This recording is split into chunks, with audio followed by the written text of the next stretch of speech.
ఒక్కసారి కొమ్మూరి గోల్డ్ కి కాల్ చేయండి. తాకట్లో ఉన్న మీ బంగారాన్ని విడిపించి మార్కెట్ ప్రైస్ కి వాళ్ళు కొనుక్కుని మిగతా డబ్బులు మీకు ఇచ్చేస్తారు. సో పవన్ కళ్యాణ్ ని ఎందుకు పర్టికులర్ గా ఇక్కడ రాకూడదు అన్నారు అంటే బీజేపీతో ఎందుకు రాకూడదు మీన్స్ ఇక్కడ రాకూడదని కాదు, బీజేపీతో ఎందుకని.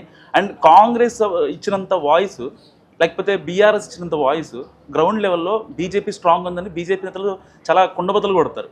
అలాంటి లీడర్లు ఎవరు కూడా దేశం గురించి కానీ ధర్మం గురించి కానీ పార్టీ గురించి కానీ ఎందుకు అంత స్ట్రాంగ్గా ఉండరు? అలయన్స్ ఇష్యూలో అది ప్రెసిడెంట్ మా ఎన్డీఏ వాళ్ళు మాట్లాడతారు పైన.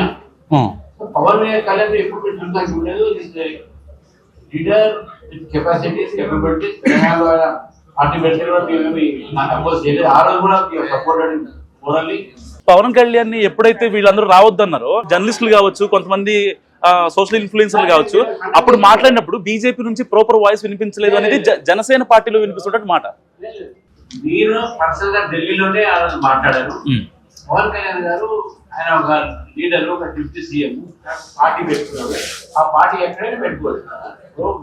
ఒక పార్టీ అనేది ఒక పర్టికులర్ ప్రాంతానికి కేసీఆర్ పెట్టలేదా, మహారాష్ట్రలో పెడతారా, ఆంధ్రాలో పెడతాను, అది ఇదే మాట. ఆయన పెట్టుకోవచ్చు కానీ వేరే వాళ్ళు పెట్టుకోవద్దా? No one objection. Pavan Kalyan గారికి పార్టీ పెట్టారు. నేనే దాన్ని ఫస్ట్ కండక్ట్ చేసిన. ఎప్పుడైతే వేరే వాళ్ళు అపోజ్ చేసారు అలయన్స్ ఉంటుందంటారా? నెక్స్ట్ అదే చెప్తున్నా. అలయన్స్ అనేది మా నేషనల్ లీడర్స్ డిసైడ్ చేస్తారు.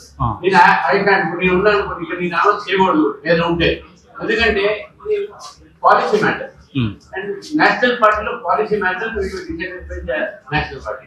ఇంకోటి ఏంటంటే కొన్ని మీడియా ఇక్కడ చదువుగా మనం చెప్పని మాటలు కూడా కొన్ని రాసేస్తారు.